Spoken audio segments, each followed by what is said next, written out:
Dobro jutro še enkrat. Nekaj tehničnih težav.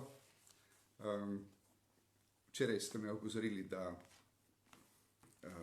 ni bilo dobrega zvoka, da se ni dobro slišalo. Pa se učim zdaj, kako govoriti bolj na glas, kako uporabljati tudi tehnične pripomočke. Pa ne gre še vse skupaj tako dobro, kot bi si želel. Se opravičujem za to prekinitev. Torej, danes je 29. nedelja med letom, misijonska nedelja. Prebrali bomo odlomek iz Matejevega evangelija, iz 22. poglavja. Takole se glasi: tisti čas so farizeji odšli in se posvetovali, kako bi Jezusa ujeli v besedi. K njemu so poslali svoje učence skupaj s Herodovci in so rekli: Učitelj, vemo, da si resnicoljuben in v resnici učiš Božjo pot, ter se ne oziraš na nikogar, ker ne gledaš na osebo. Povej nam torej, kaj se ti zdi. Ali smemo dajati cesarju davek ali ne? Jezus pa je spoznal njihovo hudobijo in rekel: kaj me preizkušate, hinavci? Pokažite mi davčni novec. Dali so mu denarje. Nato jim je rekel: čigava sta ta podoba in napis? Dejali so mu: cesarjeva.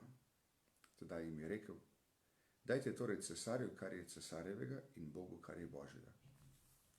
Ko so to slišali, so se začudili, ga pustili in odšli. Tako to zapiše evangelist Matej in na nek način nam pokaže to dilemo, ki je tudi vedno znova naša, koliko dati Bogu, koliko dati ljudem, do kje se potruditi sami, od kje naprej računati na Božjo pomoč. Ker je danes misijonska nedelja, če bi bilo običajno, bi v Dravljah danes poslušali nagovor patra Lojzeta Podgrajška, jezuita, misionarja v Malaviju, še prej misionarja v Zambiji, ker nažalost danes to ni mogoče. Bi pa vseeno vas povabil, da uporabimo razmišljanje še enega drugega jezuita, patra Janeza Mihelčiča, misionarja v Kirgiziji, ki je svoje razmišljanje ob tem evangelskem odlomku zapisal ravno za to priložnost, za današnjo misijonsko nedeljo. Pater Janez drugače vsako leto pride tudi na obisk iz Biškeka v Ljubljano, je zelo zvest. Letos mu je nažalost obisk preprečil koronavirus in vsi ukrepi ob tem. Tako da se mi zdi po svoje lepo, da se ga spomnimo in da se mu po svoje tudi zahvalimo, da počastimo ta njegov trud, s tem, da prisluhnemo njegovemu razmišljanju, torej ob današnjem evangelskem odlomku. Pater Janez zapiše takole: v današnjem evangeliju nam Jezus govori, naj damo cesarju, kar je cesarjevega, in Bogu, kar je Božjega. Na to navodilo lahko gledamo politično in poskrbimo, da ne vržemo v en koš posvetno in duhovno.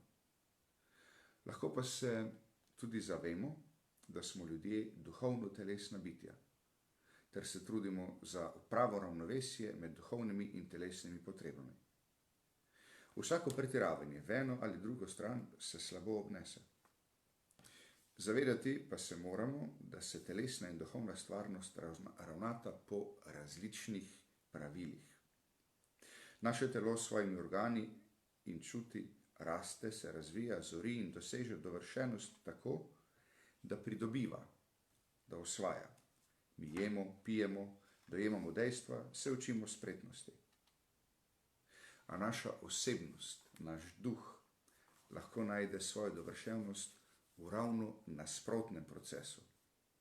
kot osebnosti rastemo toliko, kolikor gremo iz sebe. Vstopamo v odnose z drugimi in smo pripravljeni služiti, deliti z drugimi, kar imamo, se žrtvovati.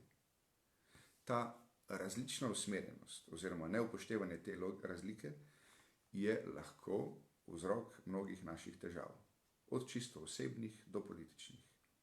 Bojimo se spustiti iz rok, kar imamo, bojimo se presegati naše omejitve, da se ne bi izgubili, čeprav globoko v srcu čutimo, da ne bomo našli miru, veselja, zadovoljstva in sreče, če se ne odpremo drugim in Bogu.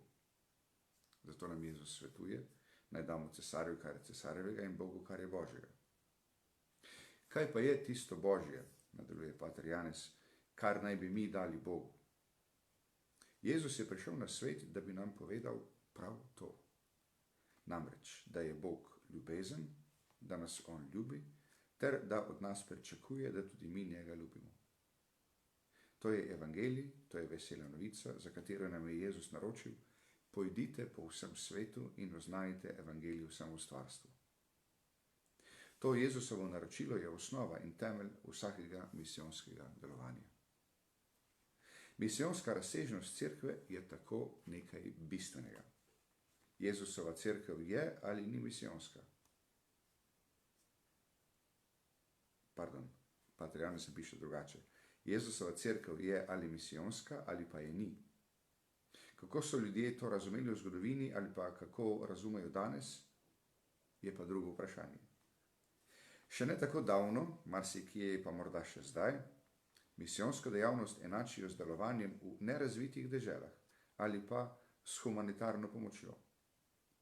Ko so na drugem Vatikanskem zboru pripravljali osnutek za dekret o misijonih, se je ta miselnost pokazala, pa so se oglasili japonski škofje. Češ, če je tako, potem Japonska sploh ni misijonska dežela. Če je Bog poslal Jezusa, Jezus pa svojo pravico. Mar to ne pomeni, da je vsak Jezusov učenec, torej vsak kristjan, vsak izmed nas, misionar. Misionar, ki oznanja to veselo novico, ki gre iz sebe, ki vstopa v odnos z drugimi, ki se odpira drugim, ki ljubi. Zato ni potrebno iti v nerazvite dežele, možnost za tako misijonsko delovanje je povsod, tudi ali pa predvsem doma. V začetku Svetega pisma je rečeno, da je Bog ustvaril človeka po svoji podobi. Sveti Janez pa pravi, da je Bog ljubezen. Torej smo Bogu podobni toliko, kolikor ljubimo. Lahko bi kdo vprašal, kaj pa je ljubezen? Nek ameriški psihiater predlaga naslednjo definicijo. Ljubezen je volja razširjati se z namenom, da rasteš sam ali da raste nekdo drug. Ljubezen torej ni le čustvo, ampak je volja, torej odločitev, ki ima jasen cilj, namreč rast, svojo ali pa rast drugega človeka. Če pa kdo hoče bolj poetičen opis ljubezni, pa naj prebere 13. poglavje Pavlovega prvega pisma Korinčanom. Dati Bogu, kar je Božjega, ali pa biti misionar, biti oznanjevalec evangelija, vesele novice, to torej pomeni ljubiti. Ljubiti pa pomeni, da se stalno odločaš za rast, da se odpiraš, da se razširjaš, da se razdajaš. Kot prvi korak v to smer lahko vzamemo drugi del prošnje iz Oče naša. Odpusti nam naše dolge, kakor tudi mi odpuščamo svojim dolžnikom. Odpustiti pomeni preseči samega sebe, premagati samega sebe. Zmago nad samim seboj pa so že stari Grki smatrali kot največji dosežek. Mi pa imamo še Jezusov nauk, Jezusove nasvete in zapovedi, pa še njegovo zagotovilo, da je on premagal greh in smrt. Če mu zaupamo, gremo lahko veselo na delo. Tako zapiše pater Janez Mihelčič, misionar v Biškeku v Kirgiziji, za današnjo misijonsko nedeljo. Naj nas to patrovo razmišljanje spremlja, tako naj nam da misliti kako v resnici mi v teh izzivalnih časih živimo kot kristjani, koliko se nam pozna, da v resnici razumemo, da smo poslani, da smo misionarji.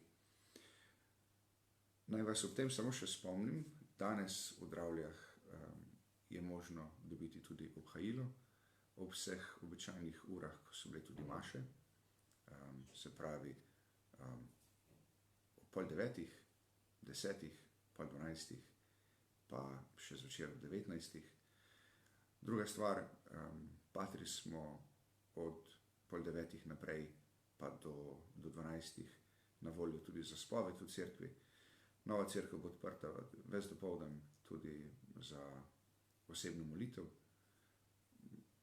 pod pogojem, da nas v cerkvi ni več kot 10 naenkrat. Tretja stvar, ki se mi zdi pomembna, je pa še to, današnja nabirka je namenjena misijonom, kompletno.